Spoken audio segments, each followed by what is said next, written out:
নিয়ম মেনে খাবার খেলে কিডনি থাকে ভালো, সুস্থ জীবন গড়বে, তবেই কাটবে আঁধার কাল। লবণার জল নিয়ন্ত্রণ, সিকেডিয়ার প্রতিকার, নিয়মিত চেক আপেই আছে সুস্থ থাকার অঙ্গীকার। আজকের ভিডিও এই সিকেডিরই খাবার নিয়ে। আজকের আলোচ্য বিষয় প্রোটিন। সিকেডি মানেই কি প্রোটিন একেবারে বন্ধ? উত্তর হলো না। কিন্তু ভুল প্রোটিন কিডনির শত্রু, আর সঠিক পরিমাণে ভালো প্রোটিন কিডনির বন্ধু। কম কিন্তু হাই কোয়ালিটি প্রোটিনই আসল চাবিকাঠি। মনে রাখবেন, প্রোটিন নয়, প্রোটিনের ভুল ব্যবহারই ক্ষতি করে। আমি আমার ডায়েটিশিয়ানের মতামত এবং অভিজ্ঞতা থেকে এর আগে সিকেডি রুগী কী খাবেন আর কি খাবেন না, অর্থাৎ সিকেডি রুগীদের জন্য সঠিক খাদ্য তালিকা নিয়ে একটা ভিডিও করেছি। তার লিঙ্কটা ডেসক্রিপশানে দিয়ে রাখলাম, বা কমেন্ট বক্সেও পারলে দিয়ে রাখবো। সম্ভব হলে দেখে নেবেন, তাহলে বুঝতে সুবিধা হবে। নমস্কার, আমি পিনাকি, বয়স 65, একজন দীর্ঘদিনের ক্রনিক কিডনি ডিজিজ রুগী বা সিকেডি ফাইটার বলতে পারেন। থাম্বনেল দেখে আশা করি বুঝতে পেরেছেন আজকের আলোচ্য বিষয়বস্তু ডিম, অর্থাৎ ডিমের সাদা এবং প্রোটিন। সিকেডি রোগীদের ডায়েটে এগ হোয়াইট কেন গোল্ড স্ট্যান্ডার্ড প্রোটিন, আজকে সেই নিয়ে আলোচনা করব এবং অন্য প্রোটিনের সাথে তুলনাও করব। আপনি যদি কিডনি রোগী হন, তাহলে নিশ্চয়ই এই প্রশ্নটা বহুবার শুনেছেন বা নিজেও ভেবেছেন। প্রোটিন তো দরকার, কিন্তু প্রোটিন খেলেই তো কিডনি নষ্ট হয়। আজকের ভিডিওতে আমি সায়েন্টিফিক কিন্তু খুব সহজ ভাষায় বুঝিয়ে দেব সিকেডি রোগীদের ডায়েটে এগ হোয়াইট কেন সবচেয়ে নিরাপদ প্রোটিন। আমি এগ হোয়াইট বনাম মাছ, মাংস, ডাল, দুধ, কে এগিয়ে কে পিছিয়ে, স্টেজ অনুযায়ী কতটা খাওয়া নিরাপদ, সেটা আলোচনা করব। এই ভিডিওটা শেষ পর্যন্ত দেখলে প্রোটিন নিয়ে আপনার সব ভয় দূর হয়ে যাবে। আমি আমার ডায়েটিশিয়ান এবং ডাক্তারের সাথে পরামর্শ করে যা জেনেছি বুঝেছি সেটাই আপনাদের কাছে আজ তুলে ধরছি। প্রথমেই আলোচনা করে নিই সিকেডি রোগীর জন্য প্রোটিন আসলে কেন দরকার। অনেক সিকেডি রোগী মনে করেন প্রোটিন খেলে তো ক্রিয়েটিনিন বাড়ে, কিন্তু এটা সম্পূর্ণ ভুল ধারণা। আসলে প্রোটিন দরকার কারণ আমাদের মাসেল লস আটকাতে হবে, ইমিউন সিস্টেম শক্ত রাখতে হবে, উন্ড হিলিং ও রিকভারির জন্যে, দুর্বলতা ও ফ্যাটিগ কমাতে। সমস্যা প্রোটিন না, সমস্যা হলো ভুল প্রোটিন সোর্স প্লাস ভুল পরিমাণ এবং ভুল প্রসেসে রান্না। এবারে দেখে নিই এগ হোয়াইট কী এবং কেন এটা আলাদা। একটা ডিমের দুটো অংশ, একটা ডিমের কুসুম আর একটা ডিমের সাদা, অর্থাৎ egg white. Chronic kidney disease রোগীদের জন্যে আমরা বলি বা ডায়েটিশিয়ানরা বলেন শুধু এগ হোয়াইট। এগ হোয়াইটের বৈজ্ঞানিক সুবিধাগুলো তাহলে একটু জেনে নিই। এটার হাই বায়োলজিক্যাল ভ্যালু, যেটাকে বলে বিভি ইকুইভ্যালেন্ট টু 100। একটা এগ হোয়াইটে 3.5 থেকে 4 গ্রাম প্রোটিন থাকে, পিওর প্রোটিন।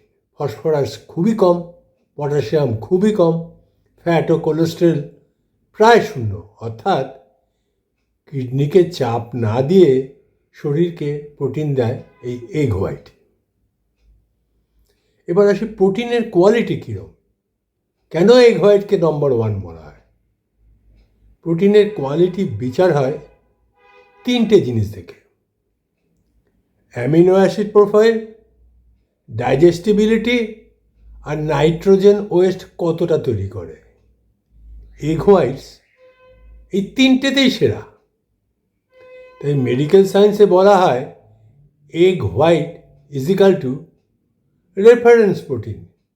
বাকি সব প্রোটিনের কোয়ালিটির তুলনা করা হয় এগ হোয়াইটের সাথে।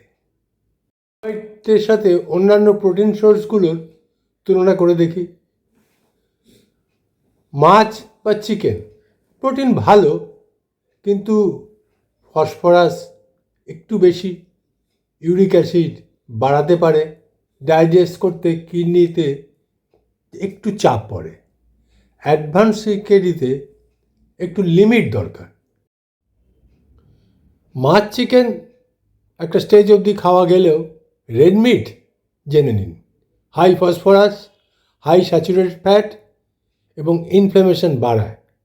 সিকেডি রোগীদের জন্য সবচেয়ে ঝুঁকিপূর্ণ এই রেড মিট। তারপরে আছে দুধ, পনির, চিজ। হ্যাঁ, এই তিনটেতেই প্রোটিন আছে, কিন্তু সঙ্গে ফসফরাস ও পটাশিয়ামেরও লোডও আছে, অনেকটাই ফসফরাস পটাশিয়াম থাকে। আবার দুধের ক্ষেত্রে ফ্লুইড ওভারলোডের রিস্কও আছে। যখন ফ্লুইড বেঁধে দেওয়া হয় একটা লিমিট অবধি, তখন দুধ খাওয়াটা একটু বিপজ্জনক। আর্লি স্টেজ ছাড়া নিয়মিত নয়। এবারে আসি ভেজিটেবল প্রোটিন। ডাল, ছোলা এবং রাজমা, এদের একটা বড় গুণ হলো ফাইবার আছে, কিন্তু প্রোটিন কোয়ালিটি কম। পটাশিয়ামও একটু বেশি, ফসফরাস তো বেশি। গ্যাস ও ব্লোটিং হওয়ার সম্ভাবনা আছে। সিকেটি রোগীর জন্য পুয়ার প্রোটিন চয়েস। তাহলে এইসব হিসেব করলে এগ হোয়াইটকে উইনার বলাই যেতে পারে। Highest quality protein, lowest phosphorus, lowest potassium, easy digestion, affordable এবং ইজিলি অ্যাভেলেবেল। সিকেডি রোগীর সেফেস্ট প্রোটিন হলে তাহলে এগ হোয়াইট। এবার স্টেজ অনুযায়ী এগ হোয়াইট কতটা খাবেন, এখানে ডাক্তারের মতামত খুবই জরুরি। দেখুন, সিকেডি স্টেজ 1, 2তে কোনো প্রোটিনেরই বাধা নেই। 3 থেকে শুরু হয়। সাধারণত স্টেজ 3 বা 4-এ 1 থেকে 2 এগ হোয়াইট, আমার যেমন 2 এগ হোয়াইট দেওয়া আছে। কিন্তু স্টেজ 5-এ ডায়ালিসিস পেশেন্ট হলে প্রোটিন এনার্জি যদি ওয়েস্টিং হতে থাকে, বিশেষ করে হিমোডায়ালিসিসে, তখন ডাক্তার বা ডায়েটিশিয়ানের পরামর্শ অনুযায়ী এটা বাড়তে পারে। দিনে 4টে এগ হোয়াইটও হতে পারে। একটু রান্না করার নিয়ম নিয়ে আলোচনা করি। এমনিতে ডিম সেদ্ধ করে কুসুমটা ফেলে দিয়ে আপনি খেতেই পারেন। আর সাধারণত আমাদের বাড়িতে যেমন রসুন পেঁয়াজ দিয়ে ডিমের ডালনা হয়, সেটাও থেকেও আপনি ডিমের সাদাটা নিয়ে নিতে পারেন, কুসুমটা ফেলে দিন। তবে নুন কম দেবেন এবং কুসুম একদমই নয়। ফ্রাই খাওয়ার অ্যাভয়েড করুন। মনে রাখবেন, প্রোটিন ভয় নয়। এগ হোয়াইট কিডনি নষ্ট করে না। সঠিক প্রোটিন, সঠিক পরিমাণ, সঠিক স্টেজ অনুযায়ী প্রোটিনের ব্যবহার বা এগ হোয়াইট এর ব্যবহার সিকেডি রোগীর বন্ধু। আপনি যদি একজন সিকেডি ফাইটার হন, এই ভিডিওটা অন্য কিডনি রোগীদের সাথে শেয়ার করুন,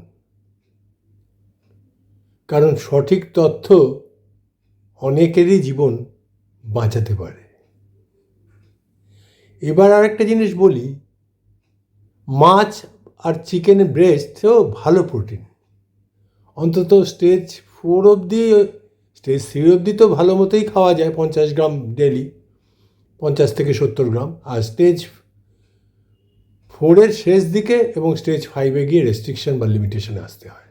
কিন্তু এগ হোয়াইটের কোনো রেস্ট্রিকশন নেই। পরিশেষে একটা জিনিস বলবো, কেন কুসুমের কথা বললাম না? কুসুমেও তো প্রোটিন আছে। সিকেডি রোগীদের ডিমের কুসুম এড়িয়ে চলতে বলা হয়, কারণ প্রথমেই হচ্ছে ফসফরাস বেশি থাকে। সিকেডিতে কিডনি ফসফরাস ঠিকমতো বের করতে পারে না, রক্তে ফসফরাস বাড়ে, হাড় দুর্বল হয়, রক্তনালী শক্ত হয়ে যায়, হার্টের ঝুঁকি বাড়ে। 2 নম্বরে আসছে খারাপ ফ্যাট ও কোলেস্টেরল বেশি। সিকিউরিটি রোগীদের হার্টের ঝুঁকি আগেই বেশি থাকে। ডিমের কুসুম কোলেস্টেরল বাড়াতে পারে, যদিও একটু দ্বিমত আছে ডাক্তারদের মধ্যে, তবুও ধরে নিলাম। হার্ট অ্যাটাক ও স্ট্রোকের রিস্ক বাড়ায়। প্রোটিনের তুলনায় ক্ষতি বেশি মনে হয়, সেই জন্যেই ডিমের কুসুমকে প্রোটিন থাকলেও সেই প্রোটিনের সাথে ফসফরাস ও ফ্যাটও থাকায় লাভের চেয়ে ক্ষতি বেশি, সেই জন্যই বারণ করা হয়। অর্থাৎ সিকিউরিটি ফাইটারদের জন্য এগ হোয়াইট শেপ এবং কুসুম, ডিমের কুসুম অকেশনাল, ডাক্তার বা ডায়েটিশিয়ানের অনুমতি ছাড়া নয়। তাহলে এখন কি দাঁড়ালো? ডিমের সাদা বেস্ট প্রোটিন, 2 আর 3 নম্বরে আসে মাছ এবং চিকেন। এখন প্রশ্ন উঠতেই পারে, তাহলে ভেজিটেরিয়ান বা ভেগানরা কি প্রোটিন খাবেন? ভেজিটেরিয়ানরা দুগ্ধজাত প্রোটিন বা অন্যান্য প্রোটিনের সাথে নিতে পারেন, কিন্তু ভেগানরা তো অ্যানিম্যাল প্রোটিন খাবেন না, দুধও নয়। সেই হিসেবে আমার মতে বেস্ট প্রোটিন হচ্ছে ভেগানদের জন্য টোফু। এটা নিয়ে আর একটা ভিডিও বানাবো, কারণ এই ভিডিও আলোচনা করলে অনেক বড় হয়ে যাবে। ভিডিওটা ভালো লাগলে লাইক, শেয়ার এবং সাবস্ক্রাইব করে দেবেন।